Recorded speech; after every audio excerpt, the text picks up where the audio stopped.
TV details చూద్దాం.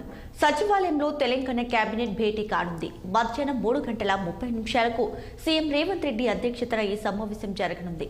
ఈ సమావేశంలో పలు అంశాలపై నిర్ణయం తీసుకోనుంది మంత్రివర్గం. వాహనాల రిజిస్ట్రేషన్ టీఎస్ కు బదులు టీజీగా మార్చే ప్రక్రియకు ఆమోదం తెలిపి దానిని కేంద్రానికి సిఫార్సు చేయనున్నట్లు తెలుస్తుంది.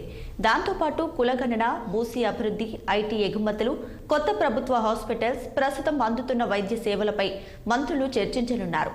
మరోవైపు 6 గ్యారెంటీల అమలుకై బడ్జెట్ ప్రతిపాదనలు ప్రాధాన్యతపై కూడా కేబినెట్ చర్చించనుంది.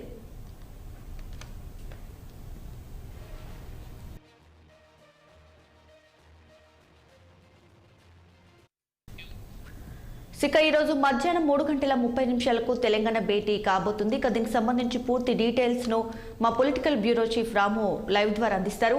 రాము, చెప్పండి, ఈ భేటీ యొక్క ముఖ్య ఉద్దేశం ఏంటి? ఇవాళ మధ్యాహ్నం 3:30 రాష్ట్ర సచివాలయంలో రాష్ట్ర మంత్రివర్గ సమావేశం జరుగుతుంది. ఈ సమావేశంలో ముఖ్యమంత్రి రేవంత్ రెడ్డితో పాటు మంత్రులు, రాష్ట్ర ప్రభుత్వ ప్రధాన కార్యదర్శి శాంతికుమార్తో పాటు ఇతర ముఖ్య శాఖల అధికారులు కూడా పాల్గొంటారు.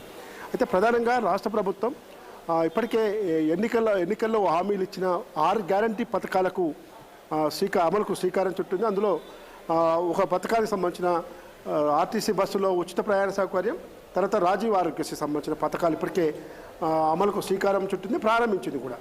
అయితే మిగతా 2 ముఖ్యమైన పథకాలకు ఈరోజు క్యాబినెట్లో చర్చించి ఆమోదం తెలిపే అవకాశం ఉంది.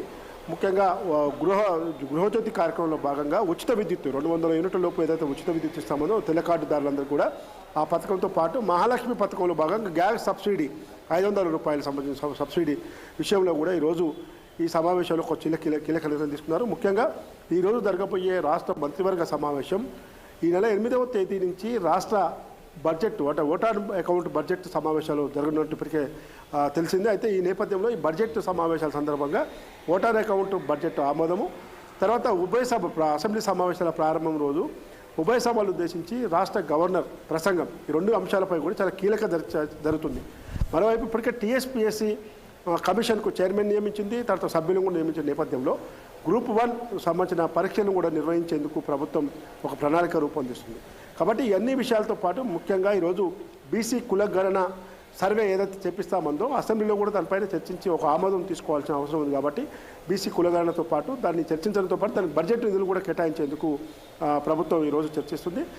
అదేవిధంగా తెలంగాణ రాష్ట్రాన్ని టీఎస్ను కాస్త టీజీగా మార్చడం, ఇతర అంశాలు ఉంటే ముఖ్యంగా ఇరిగేషన్ పైన చాలా పెద్ద ఎత్తున చర్చ జరుగుతూ ఉంది. కృష్ణా నది యాజమాన్య బోర్డు పరిధిలోకి ప్రాజెక్టులు అప్పగించడాన్ని బీఆర్ఎస్ పార్టీ ఇప్పటికే పెద్ద ఎత్తున ఆరోపణలు చేస్తూ ఉంది. ఈ సమావేశంలో దానిపై చర్చించకుండా ముందు 2 గంటలకు మధ్యాహ్నం ముఖ్యమంత్రి రేవంత్ రెడ్డితో పాటు రాష్ట్ర ఇరిగేషన్ శాఖ మంత్రి ఉత్తమ్ కుమార్ రెడ్డి మీడియా సమావేశం కూడా ఏర్పాటు చేశారు. అయితే అసెంబ్లీలో కూడా 2014 నుంచి ఇరిగేషన్ సంబంధించిన ఏ బోర్డుకు ఏ ఒప్పందాలు జరిగినాయి, అందులో రాష్ట్ర ప్రభుత్వం ఏం చేసింది, కేంద్ర ప్రభుత్వానికి ఎందుకు విన్నవించలేదనే విషయాలపైన కూడా మీడియాకు పూర్తిగా వివరిస్తారు. రేపు అసెంబ్లీలో కూడా దానిపైన ఒక శ్వేతపత్రం విడుదల చేసేందుకు కూడా ప్రభుత్వం సిద్ధమవుతుంది. అదేవిధంగా ఇతర అంశాలపై కూడా ఈరోజు క్యాబినెట్లో చర్చించి పలు కీలక నిర్ణయాలు తీసుకునే అవకాశం ఉంది. కాబట్టి ఈరోజు మధ్యాహ్నం 3:30 జరగబోయే రాష్ట్ర మంత్రివర్గ సమావేశం కేవలం ఓటాన్ అకౌంట్ బడ్జెట్, గవర్నర్ ప్రసంగంతో పాటు పలు కీలక నిర్ణయాలు కూడా రాష్ట్ర ప్రజలకి ప్రకటించే అవకాశం ఉంది. ఇప్పటికే గ్యాస్ సబ్సిడీతో పాటు ఉచిత కరెంటు సంబంధించిన 6 గ్యారెంటీలో భాగంగా చెప్పిన పథకాలను అమలు చేసేందుకు త్వరలో ప్రియాంక గాంధీతో భారీ సభ ఏర్పాటు చేసి అమలుకు శ్రీకారం చుడతామని చెప్పి ముఖ్యమంత్రి రేవంత్ రెడ్డి ఆదిలాబాద్ జిల్లా ఇంద్రవెల్లి సభలో స్పష్టం చేయడం జరిగింది. దాంతోపాటు ఇతర కార్యక్రమాలపై కూడా చాలా కీలక నిర్ణయాలు తీసుకునే అవకాశం ఉంది. Deepika, thank you Ramu.